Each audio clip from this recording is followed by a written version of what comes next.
Bonjour à tous et bienvenue sur sciencefiction.com. Alors si on se retrouve aujourd'hui, une fois n'est pas coutume, ce n'est pas pour parler jeux vidéo, mais séries télé. Et oui, après une longue période de silence, je lance une nouvelle rubrique sur la chaîne, alors j'espère que celle-ci vous plaira. Et je commence pour cette grande première avec la série A Teacher, produite par FX, diffusée sur Hulu aux États-Unis et sur Canal+ en France. On en parle juste après ça. Besoin de m'appeler Madame Wilson quand on n'est pas en cours. Moi aussi j'ai un prénom. Appelle-moi Claire.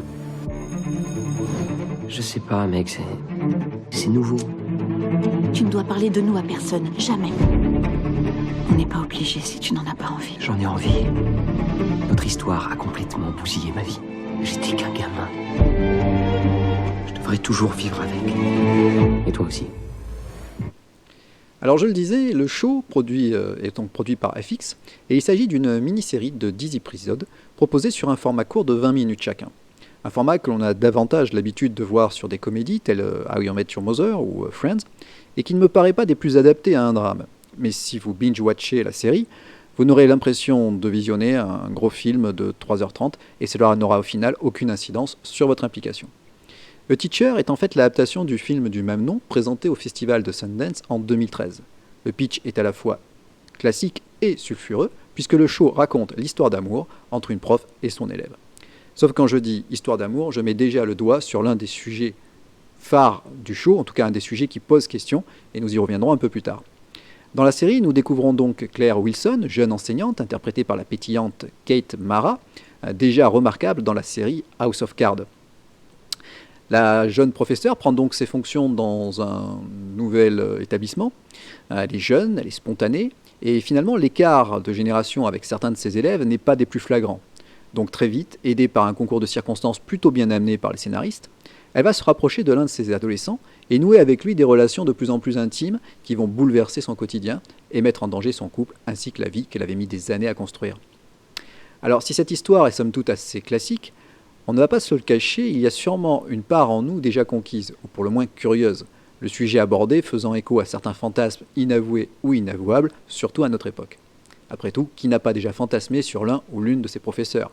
La question est posée, je vous laisse en débattre en commentaire.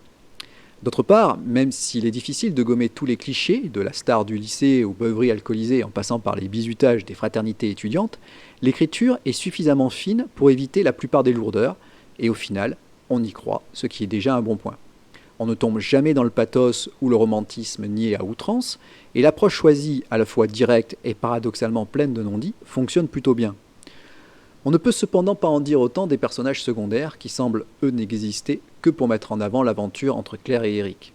À une ou deux exceptions près, je pense notamment au père, joué par MC Gainey, que l'on voit peu dans la série, mais qui est plutôt touchant. Cependant, on se concentrera plus facilement et avec plaisir sur Kate Mara, qui est toujours aussi naturelle et séduisante, notamment dans ce rôle de professeur un peu paumé, et surtout sur Nick Robinson, qui parvient parfaitement à exprimer toutes les palettes d'un personnage bien plus complexe qu'il n'y paraît. À la fois séducteur mais timide, jeune et mature, naïf et responsable, Nick Robinson parvient à exprimer avec naturel tous les aspects de son personnage. Maintenant, si dans l'ensemble, vous l'avez compris, j'ai plutôt apprécié cette série, qui finalement commençait presque comme un banal teen movie pour sombrer dans le drame, j'aimerais aller un peu plus en profondeur dans ma critique, car il me semble important de réfléchir à certaines thématiques abordées dans le contexte actuel, à l'heure de MeToo et de la cancel culture. Tout d'abord, il faut être clair, le show ne parle pas des fantasmes inassouvis d'un adolescent pour son professeur ou d'une professeure pour son élève. On parle ici de détournement de mineurs, et de surcroît, par une personne ayant autorité. Il fallait donc éviter, selon moi, pour raconter cette histoire, de porter un jugement sur celle-ci, afin d'éviter de tomber dans une forme de puritanisme nauséabond. Mais est-ce encore possible dans le contexte actuel? Déjà, avoir choisi une femme professeure séduite par son élève était le bon, car cela permet, dans l'inconscient collectif, de pondérer l'aspect manichéen de la chose. Il n'y a pas de bon ou de gentil, de méchant. Et peut-être également de lisser légèrement le côté prédateur du prof, manipulateur, plus communément caractérisé dans l'imaginaire par une figure masculine. Après tout, la véritable question que pose ce sujet pour moi, c'est surtout est-ce qu'il est possible d'aimer, quel que soit notre âge et nos différences? Sauf que sur ce point, le show se plante complètement. Car à force de non-dits et de scènes de sexe sans autre préliminaire, On n'a plus véritablement l'impression qu'on nous raconte une histoire d'amour, mais bien une simple histoire de sexe. Et c'est là que tout le côté malsain du sujet nous saute aux yeux, puisqu'il n'y a alors plus aucune excuse au comportement de cette professeure, on est obligé de la juger et de la condamner. On n'a d'ailleurs même pas à se positionner sur le sujet, puisque les scénaristes le font pour nous dans l'épisode final. Il faut d'ailleurs que je vous parle de cet épisode, alors je vous préviens, on va être obligé de spoiler un petit peu. Dans le final, Claire et Eric se revoient 10 ans après leur relation, et le jeune homme, devenu adulte, accuse Claire d'avoir bousillé sa vie, et pire encore, la rend responsable de tout ce qui s'est passé, d'avoir pris toutes les initiatives au détriment de toute éthique. Il va même jusqu'à lui parler des années qui les séparaient à l'époque, et du fait qu'il n'était qu'un gamin.